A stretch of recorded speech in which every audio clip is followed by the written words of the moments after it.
Покидаем зал.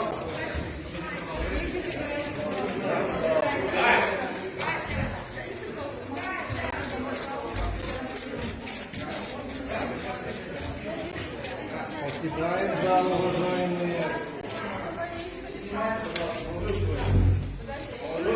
Дайте попрощаться родственникам, посмотреть на своих.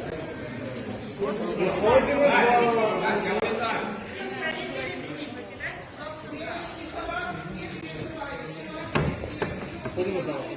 Напэўна, многія з вас ведаюць, што я працую на Белсаце. І, канешне ж, я даўно хацеў выказацца тут па справе маіх каляжанак Дашы Чульцовай і Каці Андрэевай.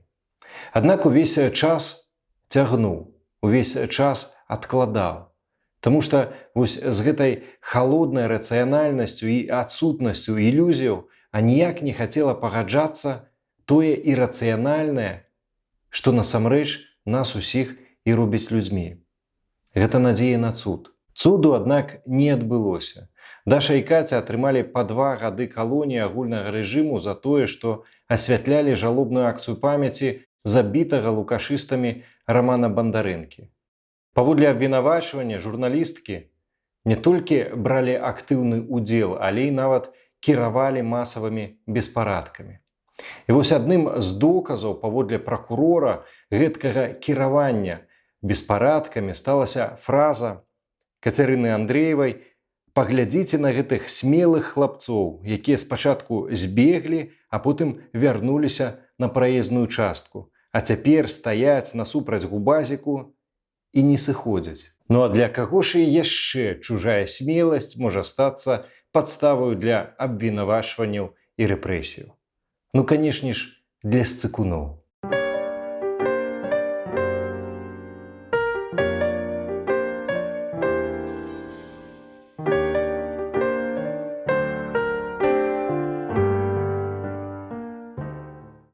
Сцыкуны падобныя на гіенаў, якія нападаюць з граяю на аднаго.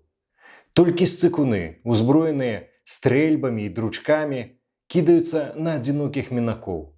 Здаровыя, трэнаваныя гіцлі палююць на дзяцей, на дзяўчынаў, на пенсіянераў, на інвалідаў, гурбаю на аднаго. Гэта сцыкуны. А потым гэтыя сцыкуны і лжэсведчаць у судах, баючыся зняць балаклаву альбо выйсці з-за фіранкі да прысутных у судзе, хаваюцца пад несапраўднымі імёнамі, ды называюць замест уласных адрасоў адрасы мясцовых актывістаў, таму што сцыкуны. Нават на судзілішчы яны баяцца пусціць людзей, якія прыйшлі падтрымаць закладнікаў рэжыму. Ці было б ім што хаваць, калі б суды былі справядлівыя, ды каб гэтыя сцыкуны не баяліся, што калісьці ім усё адно давядзецца адказваць за свае злачынствы. У краіне прававы дэфолт і прававое бясчынства, а з законаў дзейнічаюць бадай толькі законы фізікі. Схаваць, забараніць, не пусціць.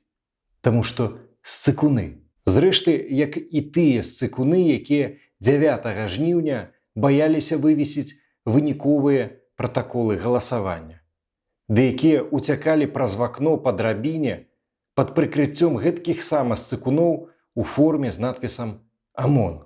Наагул, каго не вазьмі з лукашыстаў, спрэс сцыкуны. Ну і асабліва ў Бога ва ўсёй гэтай зграі сцыкуноў выглядаюць розныя азаронкі ды іншая прапагандысцкая блядота, якая распальвае ненавісць у грамадстве і штурхае краіну да грамадзянскай вайны. Гэта яны з экранаў за нашыя з вамі грошы з імпэтам заклікаюць кідаць камяні ў нашыя вокны, знішчаць нас, страляць, рэзаць. І затым атрымліваюць за гэта баявыя медалі за адвагу з рук галоўнага сцыкуна. Баявыя медалі? За што? За вайну з народам? Ну а калі галоўны сцыкун рана ці позна сыдзе? Ну ці то ў турму, ці то ў яміну, ну альбо хаця б у вечнае ганебнае выгнанне. Ну вось тады ці хопіць яйцаў ва ўсіх гэтых сцыкуноў не ўцячы ад народу, з якім яны сёння гэтак подла ваююць? Пытанне, канешне ж, рытарычнае. Сцыкуны яны і ёсць з цыкуны. Ну і па скрыптум. Канешне ж, паўстае лагічнае і справядлівае пытанне. Ну вось калі мы гэткія смелыя, а лукашысты гэткія з цыкуны, то чаму мы дагэтуль іх не перамаглі? Чаму не спынілі? Чаму яны ўсцяж працягваюць свае здзекі над намі? Адказ на гэтае пытанне таксама відавочны. Смелыя гэта яшчэ не азначае дурныя і бяздумныя. Канешне ж, усю гэтую сцыклівую лукашысцкую хеўру і сапраўды можна знесці адным махам. Але тут пытанне ў цане, якую давядзецца за гэта заплаціць. Боль, кроў, смерці, кагосьці з нас з вамі, нашых адзінадумцаў, выпадковых людзей.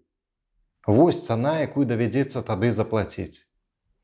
А таму дбаць пра кожнага з нас, пазбягаючы ўсё новых ахвяраў і абіраючы дзеля гэтага куды менш крывавы, але куды больш працяглы і цяжкі шлях, гэткі выбар таксама вымагае зусім не менш смеласці, трываласці і розуму.